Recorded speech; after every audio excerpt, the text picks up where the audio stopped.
శ్రీ వారాహీదేవి జ్యోతిషాలయం విద్య, ఉద్యోగం, వ్యాపారం, పెళ్లి, ఆరోగ్యం, నాగదోషం, సంతానం, రాజకీయం, వామాచార దోషం, భార్యాభర్తల మధ్య గొడవలు, అత్తాకోడళ్ల మధ్య గొడవలు, ప్రేమించి మోసపోవడం, స్త్రీ పురుషుల వశీకరణం, ధనం నిలకడ లేకపోవడం, మీ ఎటువంటి సమస్యలకైనా 24 గంటల్లో పరిష్కారం లభించబడును.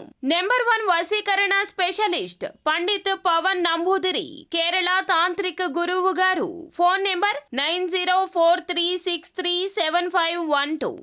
అందరికీ నమస్కారం అండి. ఛానల్లోకి తిరిగి స్వాగతం. కుంభరాశి జాతకులు, ఈ రోజున కుంభరాశి జాతకుల జీవితంలో జరగబోయేది ఇదే. మీ ఇంట్లో ఘోరం జరగబోతుంది. ఒక గొడవతో మొదలు అవుతుంది. పరిస్థితులు మారబోతున్నాయి. ఏం జరగబోతుందో తెలియాలంటే వీడియో పూర్తిగా చూడాల్సిందే. వీడియో నచ్చితే తప్పకుండా ఒక చిన్న లైక్ అయితే చేసి మమ్మల్ని సపోర్ట్ చేయండి.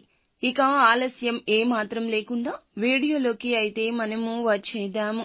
ఈ రాశి వారికి అన్ని విషయాల్లోనూ ఒక కొత్త పరిణామం స్పష్టంగా కనిపిస్తుంది. ముఖ్యంగా ఇంట్లో ఘోరం అంటే ఇది తాత్కాలిక గందరగోళం కాదు, ఒక పెద్ద పరిణామానికి సంకేతం.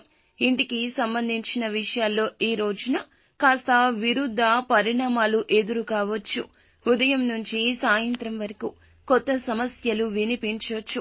ఈ సమయంలో ఈ సమస్యలు వస్తూనే ఉంటాయి. ధైర్యంగా ఉండండి. ఇంటికి సంబంధించి ధనం ఖర్చు కావడము, ఎలక్ట్రికల్ సమస్యలు, ఇలా కొంచెంగా ధనపరంగా మానసిక అశాంతి కలగొచ్చు. కొంతకాలంగా వాయిదా పడిన ఇంటి మరమ్మతులు ఈ రోజు ప్రారంభమవుతాయి. కొందరికి ఇంట్లో కొత్తగా ఆవాసం మారడం, అద్దె ఇల్లు మార్చడం, గృహ ప్రవేశం, గృహ నిర్మాణ పునః ప్రారంభం, ఇలాంటి అంశాలు కూడా ఉండొచ్చు. ఇవి ఎలా ఉన్నా ఘోరమైతే తప్పదు. ఇంటి సభ్యులందరినీ ఇది ఏకతాటికి తెస్తుంది. ఈ సమయంలో కొందరు బంధువులు మీ ఇంటికి అకస్మాత్తుగా రాకపోకలు చేయొచ్చు. ఊహించని అతిథులు రావచ్చు. పాత బంధాలతో తగాదాలు జరగొచ్చు.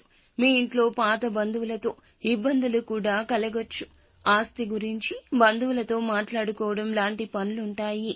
ఇది కొంతమందికి కలత ఇస్తుంది. ఈ పరిణామాలు ఒక సమస్యకు పరిష్కార దిశగా నడిపిస్తాయి. ఈ సమయంలో మీకు ఖర్చులు అయితే తప్పవు. చిన్న చిన్న రిపేర్లు, కొత్త వస్తువులు కొనడము, ఇంటికి సంబంధించి డాక్యుమెంట్లు జాగ్రత్త పెట్టుకోవాల్సి రావచ్చు. ఈ సమయంలో ఖర్చులు అయితే ఒక్కసారిగా పెరుగుతాయి, కానీ ఆ ఖర్చు తరువాత సంతృప్తి కలుగుతుంది. అదనపు ఆదాయం వచ్చే సూచన ఉంటుంది.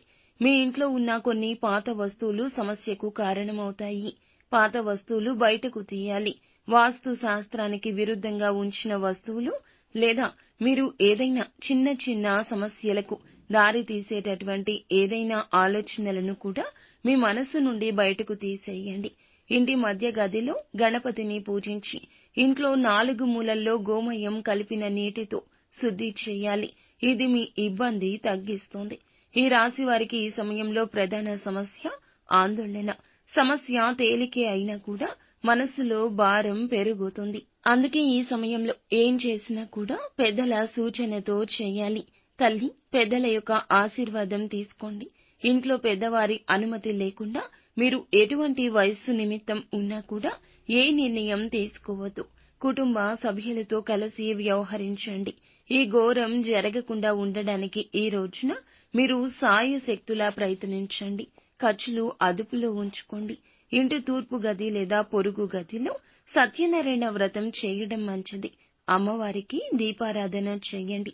ఎరుపు రంగు పుష్పాలతో అమ్మవారిని పూజించండి. ఈ రోజు పాత పరిచయాలు, పాత బంధాలు మళ్లీ గుర్తుకు వచ్చే అవకాశం ఉంటుంది. ఆస్తి, డాక్యుమెంట్లు, ఇల్లుకు సంబంధించి లీగల్ సమస్యలు కూడా ఎదురు కావచ్చు. వాదనలు ఈ రోజు కుటుంబ సభ్యులతో జరగొచ్చు. సహనంగా ఉండండి. ఇంటి పెద్దల మాట వినండి లేదా కొంచెంగా వినే ప్రయత్నమైనా చేయండి. నిత్యం శివ భగవానుని పూజించండి. అంతా మంచి జరుగుతుంది.